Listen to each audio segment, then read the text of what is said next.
Apa kabar kalian semuanya? Kembali lagi bersama Select Movie. Kali ini akan menceritakan sebuah film yang berjudul Brick Mansion yang dirilis pada tahun 2014. Kalian tahu gak? Film ini mengisahkan seorang detektif yang menyamar untuk mengungkap kejahatan bos narkoboy. Tidak hanya itu saja, si detektif yang bernama Damien Collier bekerja sama dengan seorang narapidana dan juga membalaskan kematian ayahnya.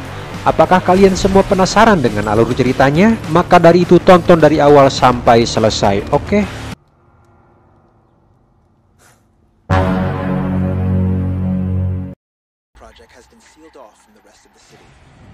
Diawali dengan sebuah berita kekerasan yang memenuhi jalan ketika wali kota menyebutkan Detroit sebagai kota paling berbahaya di Amerika. Adanya bangunan dinding setinggi 44 kaki tersebut menimbulkan banyak protes karena akan memisahkan Detroit dengan kota lainnya. Proyek perumahan yang dikenal sebagai Brick Mansion kini telah ditutup di seluruh kota. Untuk itu, Pak Wali Kota dan para investornya bekerja sama untuk mendirikan bangunan-bangunan yang mewah. Dengan kerjasama mereka, sehingga mereka bisa mengembalikan Detroit seperti masa jayanya dulu.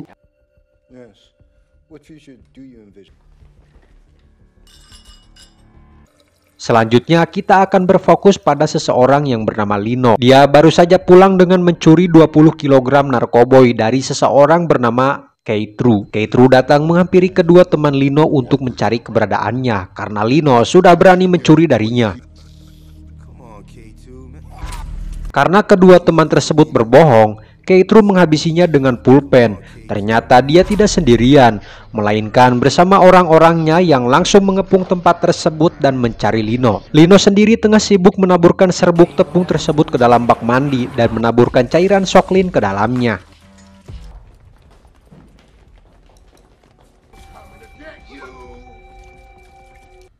Ketika Keitru dan para anak buahnya hendak mendobrak pintu kamarnya, dengan cepat Lino menerobos keluar dan dengan keahlian parkurnya yang merepotkan mereka bahkan kewalahan dengan aksi-aksinya tersebut.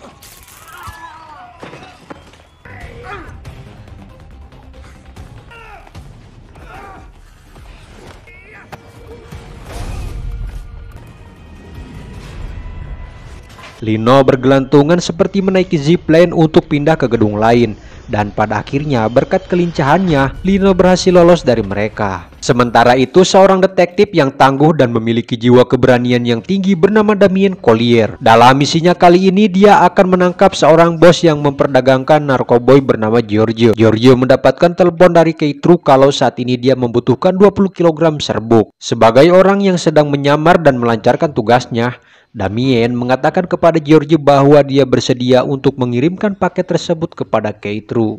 Atas kesediaan Damien, membuat Giorgio menyetujuinya.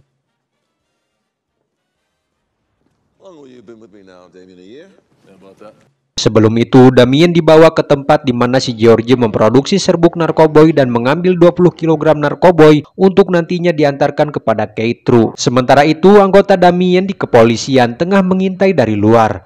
Mereka pun masuk ke dalam dan memasuki ruangan rahasianya.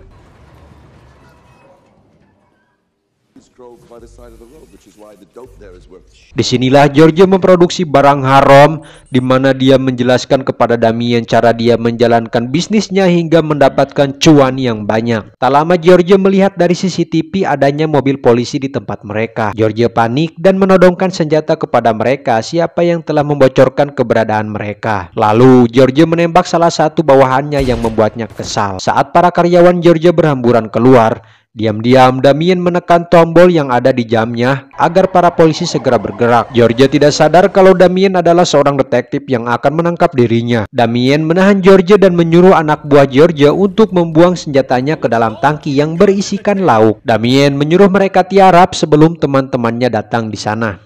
Tetapi salah satu penjahat mengambil kesempatan itu untuk mengambil senjata, sehingga terjadilah adu tembak-menembak di sana.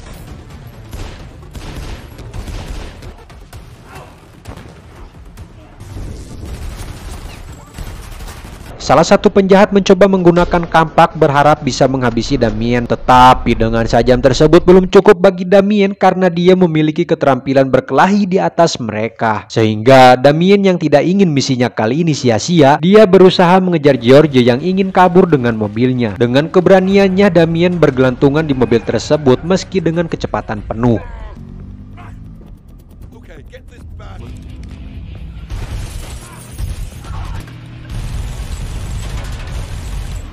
George semakin panik, lalu menembak Damien dengan senjatanya. Tembakannya itu tidak ada satupun peluru yang mengenainya, sehingga Damien yang berhasil masuk dari bagasi belakang menghabisi si supir dan berkelahi dengan George. Hingga akhirnya mobil tersebut tidak terkendali lalu menabrak tanggul jalan, di mana ada anggota polisi yang lagi ngopi. George ngableng ke dalam kantor polisi yang kemudian akan ditahan oleh mereka lalu diperiksa.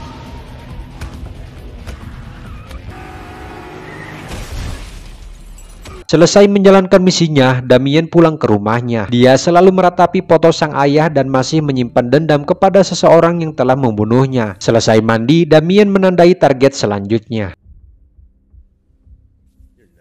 Di malam yang sama, seorang pria bernama Treamine Alexander atau kita panggil saja Alex, dia merupakan seorang mantan militer yang kini berubah menjadi seorang pengedar senjata ilegal dan melakukan kejahatan-kejahatan lainnya. Dia juga memiliki banyak gangster di wilayahnya. Keitru dan partnernya bernama Dinda tidak tahu harus bilang apa setelah 20 kg narkoboynya dicuri oleh Lino. Alex mengintimidasi Keitru dan marah kepadanya, lalu menembak salah satu anak buahnya karena kesal.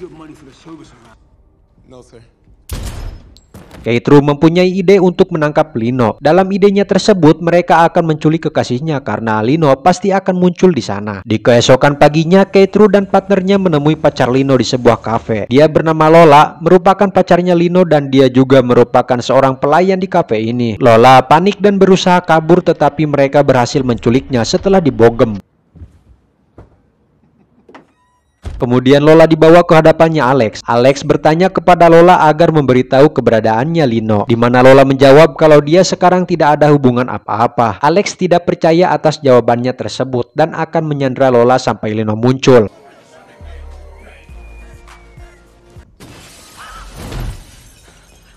Secara tiba-tiba Lino muncul dari atap kaca dan langsung menodongkan senjatanya Alex ke lehernya Alex. Lalu kemudian Lino dan Lola membawa Alex untuk menuntun mereka keluar. Sesampainya di luar, mereka membawa Alex ke dalam mobilnya dengan Lola yang menyetir. Sehingga para anak buah Alex yang tidak tinggal diam pun mengejar mereka.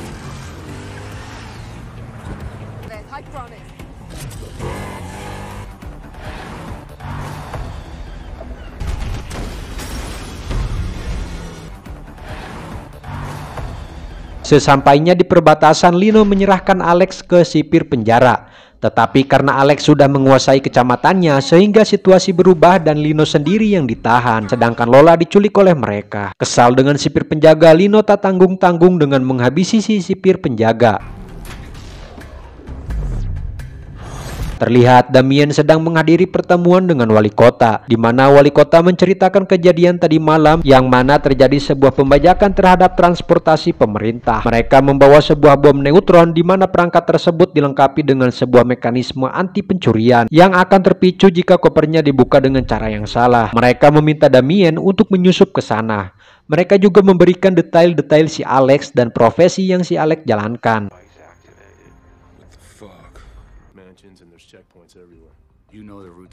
Untuk mempermudah misinya kali ini, Damien akan bekerja sama dengan seorang narapidana yaitu Lino. Damien akan menyamar sebagai tersangka membunuh polisi agar bisa masuk ke penjara. Lino ditahan lalu membebaskannya.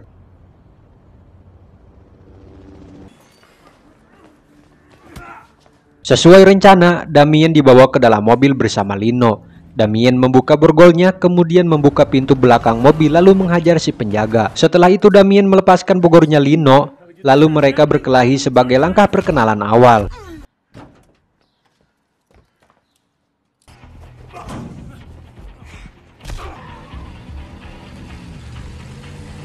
Di tengah perjalanan, Lino bertanya kenapa orang sepertinya pergi ke Brick Mansion dan dia sudah membunuh seorang temannya. Kebetulan si Alex juga telah menculik Lola. Agar bisa masuk ke sana, Damien akan menggunakan rute penyelundupan. Tiba-tiba beberapa unit mobil polisi mengejar mereka. Ditambah lagi rem yang rusak membuat mobil mereka menabrak mobil seseorang yang sedang terparkir.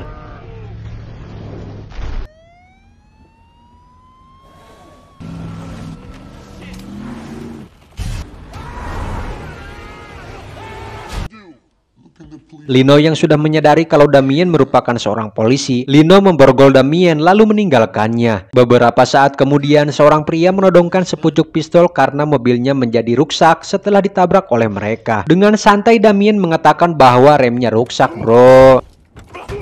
Setelah menghajar si Om, dia disambut oleh beberapa preman yang siap menghajarnya, tetapi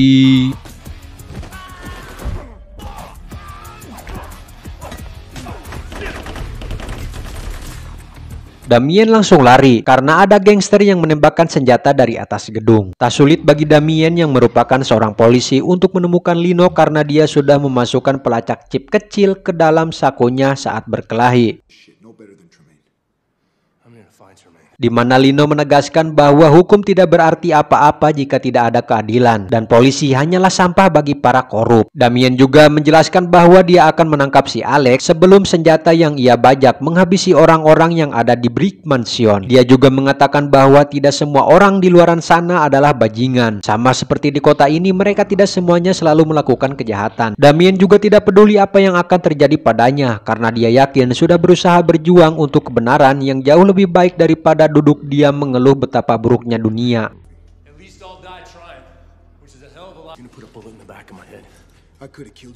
Di sanalah mereka mulai akur. Menggunakan HP cenit-nit, Lino menghubungi Alex dengan mengucapkan beberapa kalimat yang membuat Damien berkata, "Udah gitu doang." Sementara itu, Lola tengah dijaga oleh Dinda. Pada saat ada kesempatan, Lola membuka borgol dan menghajar Dinda. Tetapi Dinda jauh lebih tangguh daripada Lola, sehingga mereka saling menyerang satu sama lain.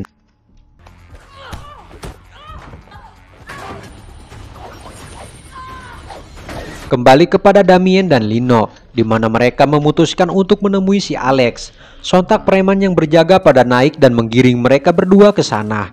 Mereka pun bertemu si Alex. Setelah basa-basi Damien yang ingin mematikan bomnya, Alex memperlihatkan kepada Damien melalui teropong yang ternyata bom itu ditempelkan di roket yang mengarah ke perkotaan. Lino juga menyaksikan Lola yang dibawa Dinda lalu diikat di sana. Sontak Lino pun sangat panik, mencoba melawan tetapi Damien menenangkannya. Alex membuat pelelangan terhadap bom dan roketnya, di mana Damien memberikan harga $30 juta, sehingga Alex pun tertarik dengan harga tersebut.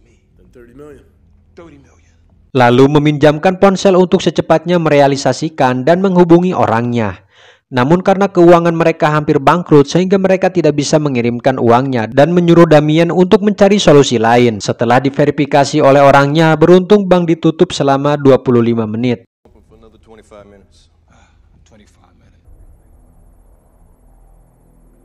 Untuk menunggu transferannya muncul, mereka berdua dibawa ke gudang dan kemudian dijaga oleh si berbadan kekar. Di sana Damien menceritakan tentang ayahnya yang dibunuh Alex. Dulu ayahnya memimpin beberapa petugas untuk sebuah pemeriksaan. Lalu dia terpisah dari pasukannya. Kemudian anak buah Alex menangkapnya dan membunuhnya. Damien ingin membuat Alex membayarnya dan meminta bantuan kepada Lino. Untuk melabui dia, Lino berakting jika sakarat.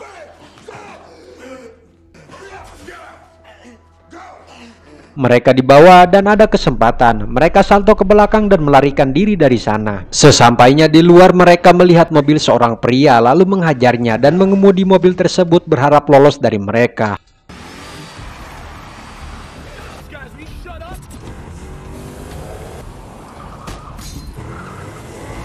Sial, ada penembak sniper yang membuat mereka menabrak lalu bersembunyi. Kemudian mereka lari dan bersembunyi di dalam bus yang sudah rongsok. Ternyata saat para gangster memeriksa ke dalam, mereka kabur melewati bawah mobil.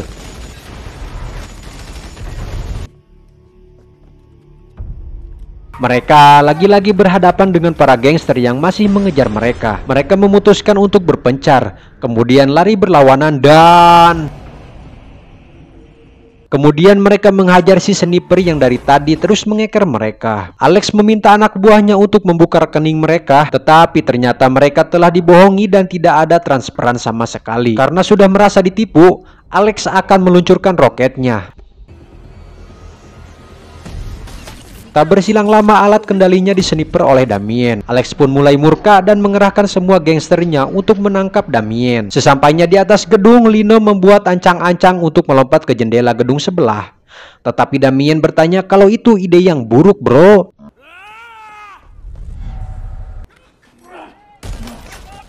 Damien dan Lino dihadapkan dengan seorang bernama Yanto yang memiliki pukulan yang kuat. Tetapi dengan bekerja sama mereka yang baik, pria tersebut berhasil dihabisi dengan cara seperti ini.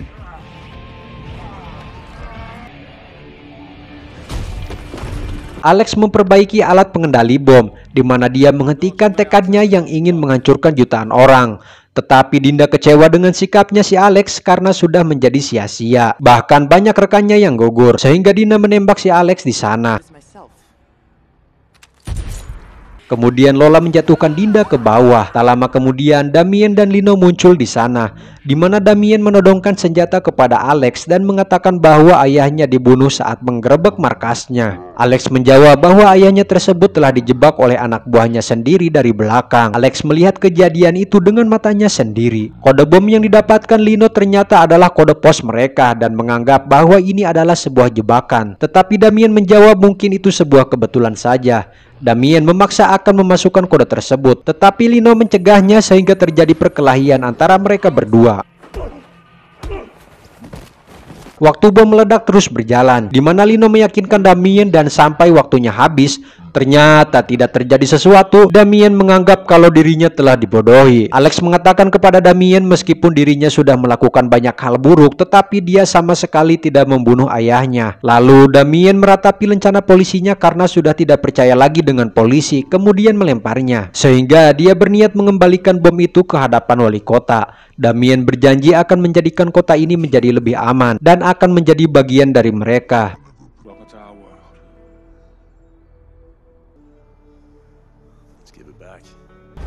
Dengan puluhan gangster serta warga Brick Mansion, mereka menyerbu gedung wali kota. Bom tersebut mereka perlihatkan kepada wali kota. Damien mengatakan kalau wali kota sudah mempermainkannya sama seperti mempermainkan ayahnya. Ternyata wali kota mengirim bom ke kota tersebut hanya demi kepentingannya dan kekuasaannya sendiri. Lalu dia menghina mereka yang hal itu membuat si Alex marah dan akan memviralkan kebusukan si wali kota ke media sosial yang tentu akan mendapatkan hujatan dari netizen. Sekarang kota itu menjadi adem ayem, dinding yang memisahkan kota akan dibongkar bulan depan. Pemerintah juga akan membangun sarana pendidikan dan rumah sakit. Damien mengunjungi kota tersebut. Mereka menyapa Damien dengan hangat dan sekarang tidak ada lagi kejahatan di sana. Lino juga melatih para kids cara melakukan parkour. Bahkan Alex juga sekarang mencalonkan dirinya menjadi sebagai kades di sana. Tamat.